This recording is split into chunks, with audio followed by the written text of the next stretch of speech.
And a very good evening, everybody. Coyote girls hockey team trying to send Minot back to the Magic City with a loss tonight. Let's go to the Agri Sports Complex for highlights. No score first period. Pretty drive. Minot's Ryan Hansen going to feed Ava Benna. Fuchs is there with the save, but they tap it in on the rebound. Hansen does 1-zip, 2:24. It is Fallon Fagerlund. She's going to fire away and score to make it 2-zip. Coyotes right back though. Brooklyn Ekblad, nice smooth move coming in.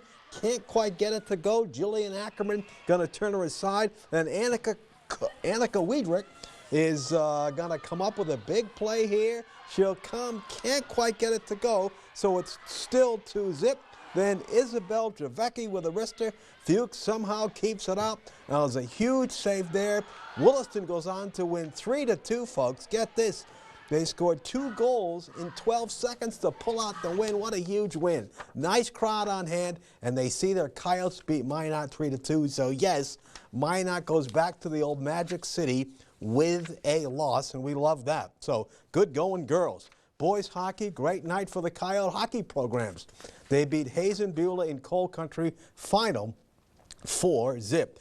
Girls basketball, Tioga takes care of Trinity Christian, 61-22. And Watford City on the road at Bowman, they fall 53-39. Bowman County now 3-0 on the season.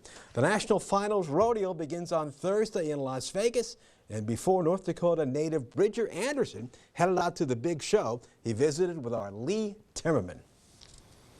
That's an occupation, really? Yeah, and you're dumb enough to do that, right? Yep. Bridger Anderson's job is steer wrestling, and he's one of the best in the world at it. With the help of his hazer, the Carrington native jumps off a horse, grabs the steer's horns, and muscles it to the ground. The fastest guy wins the most money. It's a lot of fun.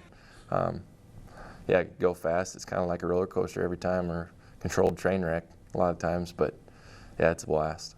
Bridger is 14th in the PRCA world standings. The top 15 qualify for the biggest rodeo in the world, the National Finals in Las Vegas.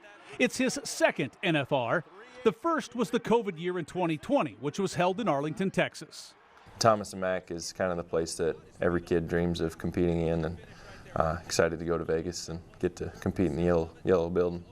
Anderson says he started the season out strong. In the California run, it seemed like every time I nodded my head, we did good.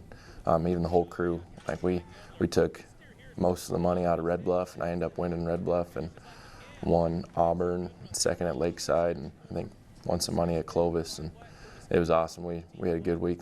Bridger says there was a dry spell in many of the circuit events, but Cowboy Christmas around the 4th was excellent.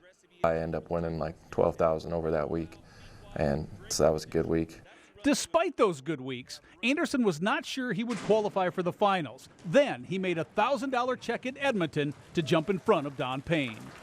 We knew that morning of the last day, but then that night we tried to watch the Sioux Falls Rodeo and see what the whole top 15 was going to look like, but I was just glad to not have my head on the chopping block anymore. You can win a lot of money in rodeo, especially at the finals, but it can cost a lot of money to get there. Sponsors they're what kind of help keep us going down the road. Couldn't do it without them.